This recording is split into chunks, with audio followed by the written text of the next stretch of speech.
Good morning बच्चों। आज हम इंट्रोडक्शन टू मैक्रो इकोनॉमिक्स का अध्ययन करेंगे। शुरू करते हैं इसके अर्थ से। The term macro has its origin in A Greek language term macros which means large. Therefore macro economics studies economic problems of the entire economy. Macroeconomics involves the study of aggregates or averages which cover the entire economy, such as total employment, national income, national output, total investment, total consumption, total savings, and aggregate supply and demand. Macro शब्द Greek भाषा के शब्द macros से बना है जिसका अर्थ है बड़ा। इसलिए व्यापक अर्थशास्त्र संपूर्ण अर्थव्यवस्था की आर्थिक समस्याओं का अध्ययन करता है। समष्टि अर्थशास्त्र में समग्र या औसतों का अध्ययन है जो संपूर्ण अर्थव्यवस्था को सम्मिलित करता है, जैसे कुल रोजगार, राष्ट्रीय आय, राष्ट्रीय उत्पादन, कुल निवेश, कुल उपभोग, कुल बचत, कुल पूर्ति, कुल मांग और सामान्य जीवन स्तर। समष्टि अर्थशास्त्र अर्थशास्त्र की वह शाखा है जो एक अर्थशास्त्र के व्यवहार तथा कार्य का समग्र रूप से अध्ययन करती है। समष्टि अर्थशास्त्र में समस्त परिवर्तन जैसे कि बेरोजगारी, विकास दर, सकल घरेलू उत्पाद या मुद्रास्फीति पर ध्यान केंद्रित होता है। इसकी डेफिनेशंस हैं। फर्स्ट है according to professor Boulding, macro economics theory is that part of economics which studies the overall averages and aggregates of the system. समष्टि अर्थशास्त्र का संबंध व्यक्तिगत मात्राओं के अध्ययन से नहीं अपितु इन मात्राओं के समूह से है। इसका संबंध व्यक्तिगत आय से नहीं बल्कि राष्ट्रीय आय से है। व्यक्तिगत कीमतों से नहीं अपितु कीमत स्तर से है। व्यक्तिगत उत्पादन से नहीं अपितु राष्ट्रीय उत्पादन से है। नेक्स्ट डेफिनेशन है according to Ackley Gardner, Macroeconomics concerns with such variables as the aggregate volume of the output of an economy, with the extent to which its resources are employed, with the size of the national income and with the general price level. समष्टि अर्थशास्त्र आर्थिक विषयों में व्यापक रूप से विचार करता है। इसका संबंध आर्थिक जीवन के संपूर्ण विस्तार से होता है। यह एक वन की प्रकृति का स्वतंत्र अध्ययन करता है, न कि उन पेड़ों का जो निर्माण करते हैं। इन डेफिनेशंस के आधार पर यह निष्कर्ष निकलता है कि समष्टि अर्थशास्त्र के अंतर्गत संपूर्ण अर्थव्यवस्था से संबंध समूह जैसे राष्ट्रीय आय, राष्ट्रीय उपभोग, राष्ट्रीय बचत, राष्ट्रीय विनियोग, कुल उत्पादन, कुल रोजगार, सामान्य मूल्य स्तर आदि आर्थिक घटकों का अध्ययन व्यापक रूप में किया जाता है। इसके बाद है इसका स्कोप ऑफ मैक्रो इकोनॉमिक्स। समष्टि अर्थशास्त्र का क्षेत्र आर्थिक विश्लेषण के बहुत से विषय जैसे राष्ट्रीय आय, रोजगार के सिद्धांत, आर्थिक विकास एवं वृद्धि के सिद्धांत, सामान्य मूल्य स्तर, मुद्रा तथा वित्त की समस्याएं, अंतर्राष्ट्रीय व्यापार तथा विदेशी विनिमय आदि का अध्ययन इसके अंतर्गत किया जाता है। समष्टि अर्थशास्त्र के विभिन्न पहलुओं को हम इन पॉइंट्स के द्वारा समझ सकते हैं। फर्स्ट है theory of income and employment, आय व रोजगार के सिद्धांत। इसके अंतर्गत उपभोग फलन, कंजम्पशन फंक्शन और विनियोग फलन, इन्वेस्टमेंट फंक्शन का अध्ययन करते हैं। सेकंड है theory of general price level, सामान्य कीमत का सिद्धांत। Third theory of economic growth, आर्थिक विकास एवं आर्थिक समृद्धि model. Fourth modern theory of distribution, वितरण के समष्टिगत सिद्धांत। नेक्स्ट है इम्पोर्टेंस ऑफ मैक्रो इकोनॉमिक्स, समष्टि अर्थशास्त्र का महत्व। First, it is helpful in understanding the functioning of an economy. समष्टि अर्थशास्त्र की कार्य प्रणाली को समझने में सहायक सिद्ध होता है। Second, it studies national income, समष्टि अर्थशास्त्र राष्ट्रीय आय का अध्ययन करता है। Third, it formulates economic policy, समष्टि अर्थशास्त्र आर्थिक नीतियों का गठन भी करने में सहायक होता है। Fourth, it studies trade cycle, समष्टि अर्थशास्त्र व्यापार चक्रों का अध्ययन करने में भी सहायक सिद्ध होता है।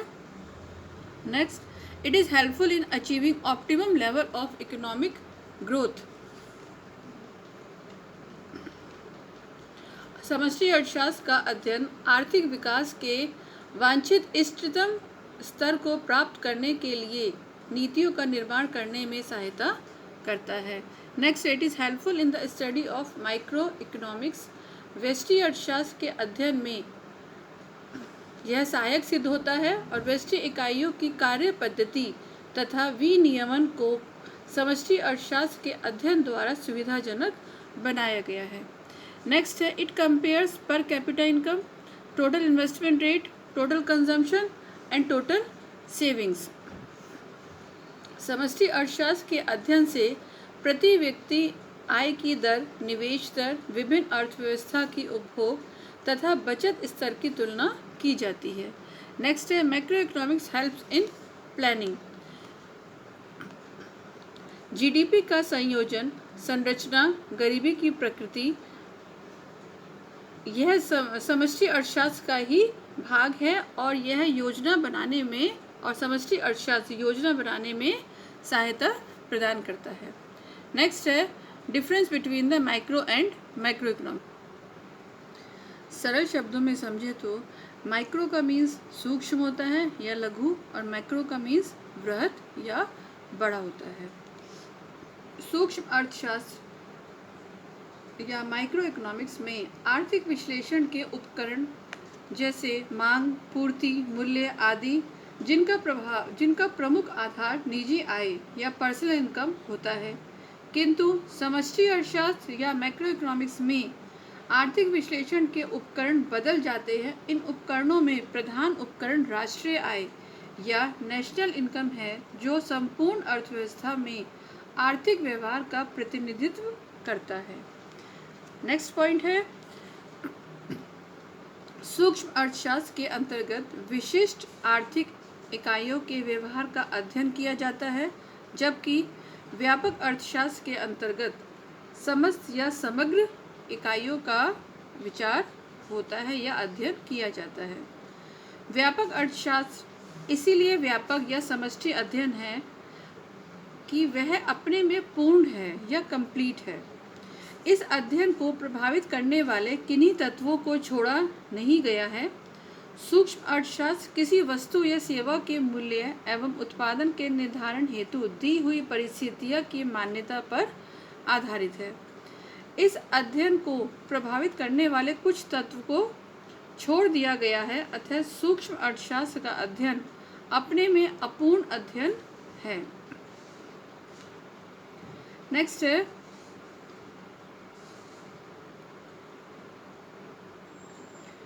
सूक्ष्म अर्थव्यवस्था एक खुली अर्थव्यवस्था है, किंतु जब किसी अर्थव्यवस्था पर बाह्य प्रभाव की उपेक्षा करें तो ऐसी अर्थव्यवस्था एक बंद व्यवस्था कहलाएगी। इस आधार पर एक बंद अर्थव्यवस्था व्यापक अर्थव्यवस्था है, जिसका अध्ययन व्यापक अर्थशास्त्र का विषय है।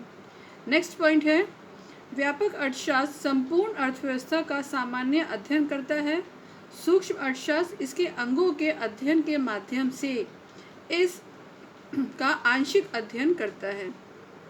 इस तरह व्यापक अर्थशास्त्र में साम्य या संतुलन की अवस्था सामान्य या जनरल हो जाती है। सूक्ष्म अर्थशास्त्र में संतुलन या साम्य की अवस्था आंशिक तथा विशिष्ट हो जाती है। नेक्स्ट पॉइंट है, सूक्ष्म अर्थशास्त्र इस तथ्य का अध्ययन करता है कि वस्तुओं और सेवाओं के मूल्य किस प्रकार निर्धारित किए जाते हैं, जबकि व्यापक अर्थव्यवस्था सामान्य मूल्य और सेवाओं के मूल्य निर्धारण के कार्य प्रणाली का अध्ययन करता है। नेक्स्ट, प्रोफेसर बाउल्डिंग सूक्ष्म विधि या माइक्रो मेथड की तुलना तराशने या स्लाइसिंग मेथड से करते हैं और व्यापक विधि या मैक्रो मेथड की तुलना एक साथ करने या लंपिंग मेथड से करते हैं। इसके बाद नेक्स्ट है, लिमिटेशंस ऑफ मैक्रो इकोनॉमिक्स, समष्टि अर्थशास्त्र की सीमाएं। First, dependence on individual units, व्यक्तिगत इकाइयों पर निर्भरता। समष्टि अर्थशास्त्र के विभिन्न निष्कर्ष व्यक्तिगत इकाइयों की कुल राशि पर आधारित है। सेकंड, हिट्रोजेनस यूनिट्स, विषम इकाइयाँ, समष्टि अर्थशास्त्र का अध्ययन विषम इकाइयों के योग पर आधारित है। Third, composition of structure of aggregate is more important than the aggregate itself. स्वयं की पूर्णता के संदर्भ में संयोजन की संपूर्ण संरचना से अधिक महत्वपूर्ण है। समष्टि अर्थशास्त्र समग्र पर आधारित है, न कि समग्र की विभिन्न संरचना पर। नेक्स्ट है ignores the contribution of individual units, व्यक्तिगत इकाइयों के योगदान की उपेक्षा। समष्टिगत अर्थशास्त्र मात्र समुच्चय को ध्यान में रखता है तथा व्यक्तिगत इकाइयों की विविधताओं की उपेक्षा करता है। नेक्स्ट है major economic issues in an economy. First है एम्प्लॉयमेंट एंड अनएम्प्लॉयमेंट, रोजगार एवं बेरोजगारी। समष्टि अर्थशास्त्र में रोजगार एवं बेरोजगारी दोनों को एक साथ रखकर चला जाता है। इसमें अर्थशास्त्र से संबंधित उन सभी तथ्यों का अध्ययन किया जाता है जिससे कि रोजगार के अवसर उत्पन्न हो सके। आर्थिक उदारीकरण एवं औद्योगिक विकास की प्रक्रिया पर भी ध्यान दिया जाता है जिससे कि रोजगार के अवसर उपलब्ध हो सके। इसके साथ साथ जिन कारणों से बेरोजगारी उत्पन्न होती है उन कारणों पर भी विचार किया जाता है। सेकंड पॉइंट है इन्फ्लेशन या मुद्रास्फीति। मुद्रास्फीति वह स्थिति है जिसे मुद्रा का मूल्य गिरता है अर्थात कीमतें बढ़ती हैं। मुद्रास्फीति के कारण व्यक्ति के जीवन स्तर पर प्रभाव पड़ता है। मुद्रास्फीति के कारण ही अंतर्राष्ट्रीय स्तर पर अपने देश की मुद्रा का स्तर गिर जाता है। इस प्रकार समष्टि अर्थशास्त्र का प्रमुख कार्य मुद्रास्फीति को रोककर उसका राष्ट्रीय एवं अंतर्राष्ट्रीय स्तर पर संतुलित एवं उपयोगी रूप निर्मित करना है। थर्ड ट्रेड साइकिल या व्यापार चक्र। समष्टि अर्थशास्त्र से उन सभी समस्याओं का अध्ययन किया जाता है जो वर्तमान समय में व्यापार चक्र को संतुलित बनाने के लिए उत्तरदायी है। इन सभी समस्याओं का अध्ययन करके व्यापार चक्र को राष्ट्रीय स्तर एवं अंतर्राष्ट्रीय स्तर पर आर्थिक विकास के लिए उपयोगी बनाया जाता है। फोर्थ स्टैगफ्लेशन, मुद्रास्फीति जनित मंदी। समष्टि अर्थशास्त्र में अंतर्राष्ट्रीय एवं राष्ट्रीय स्तर पर मुद्रा जनित मंदी के फैलने के कारणों का संश्लेषण एवं विश्लेषण किया जाता है।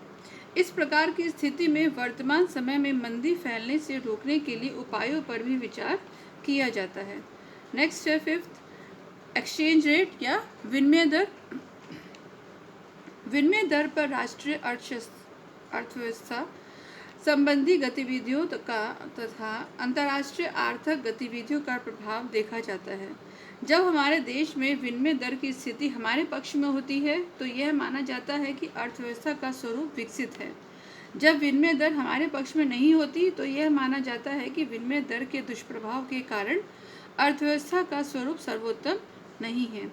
समष्टि अर्थशास्त्र के अंतर्गत उन सभी तथ्यों एवं आर्थिक गतिविधियों का विचार विमर्श किया जाता है जिससे विनिमय दर एवं रुपए की क्रय शक्ति दोनों ही देश के आर्थिक विकास के पक्ष में रहे। नेक्स्ट है बैलेंस ऑफ पेमेंट या भुगतान संतुलन। भुगतान संतुलन का देश के पक्ष में होना ही किसी देश की अर्थव्यवस्था के लिए अच्छा माना जाता है। समष्टि अर्थशास्त्र के अंतर्गत उन सभी राष्ट्रीय आर्थिक गतिविधियों पर एवं अंतर्राष्ट्रीय आर्थिक गतिविधियों पर विचार किया जाता है जिससे भुगतान में संतुलन स्थापित किया जा सके। नेक्स्ट है इकोनॉमिक ग्रोथ या आर्थिक विकास।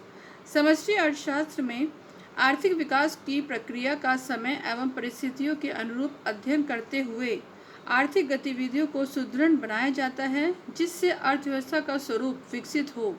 उद्योगों के लिए ऋण प्रदान करना, प्रारंभिक अवस्था में उद्योगों को कर मुक्त करना तथा आर्थिक उदारीकरण की प्रक्रिया औद्योगिक विकास एवं आर्थिक विकास को संपन्न करते हैं। नेक्स्ट है various forms of macro economics. आर्थिक सिद्धांत की एक शाखा के रूप में समष्टि अर्थशास्त्र का विश्लेषण 3 रूपों में किया जाता है। First static macro economics, second comparative macro statistics और थर्ड मैक्रो डायनेमिक्स। फर्स्ट है स्टैटिक मैक्रो इकोनॉमिक्स, स्थैतिक समष्टि अर्थशास्त्र। स्थैतिक समष्टि अर्थशास्त्र के अंतर्गत किसी भी अर्थशास्त्र की संपूर्ण व आर्थिक व्यवस्था का अध्ययन साम्य के रूप में किया जाता है।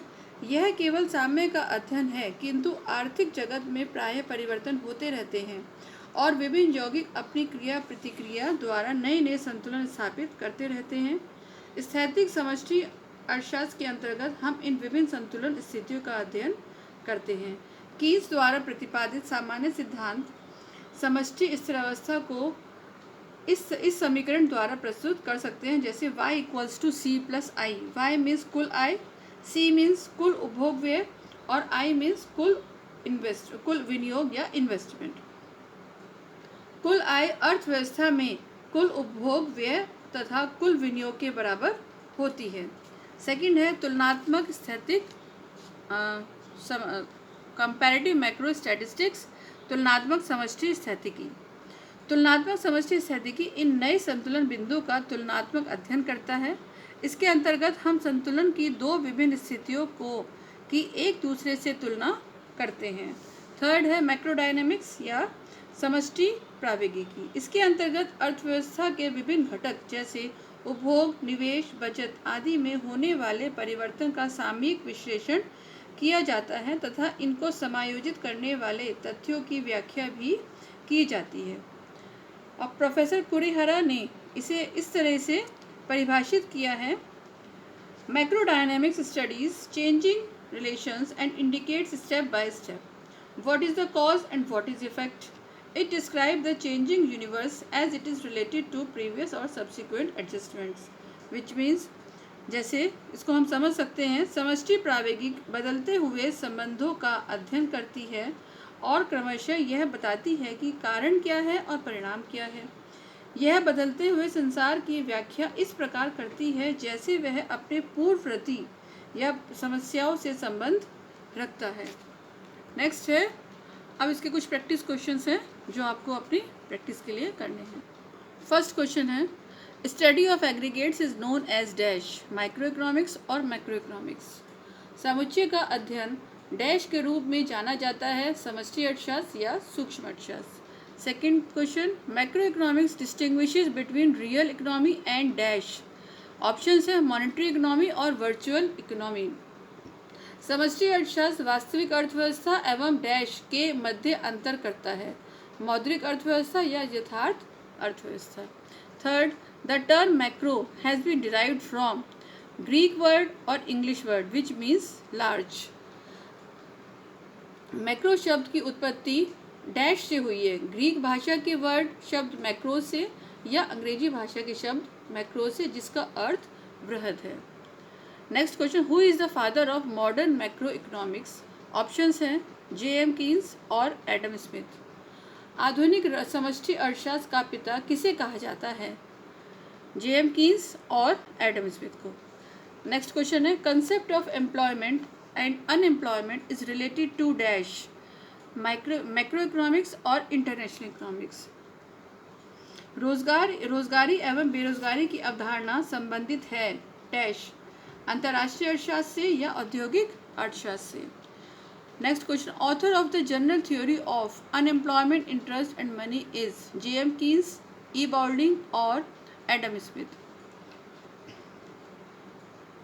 बेरोजगारी, ब्याज एवं मुद्रा के सामान्य सिद्धांत के लेखक कौन हैं? J.M. Keynes, E. बाउल्डिंग और Adam Smith. Next question, y equals to C plus I. y means income, C means consumption, I means investment. Equation is related to dash, static macroeconomics or dynamic macroeconomics. Y equals to C plus I समीकरण संबंधित है स्थैतिक समष्टि अर्थशास्त्र से या तुलनात्मक स्थैतिक समष्टि अर्थशास्त्र से।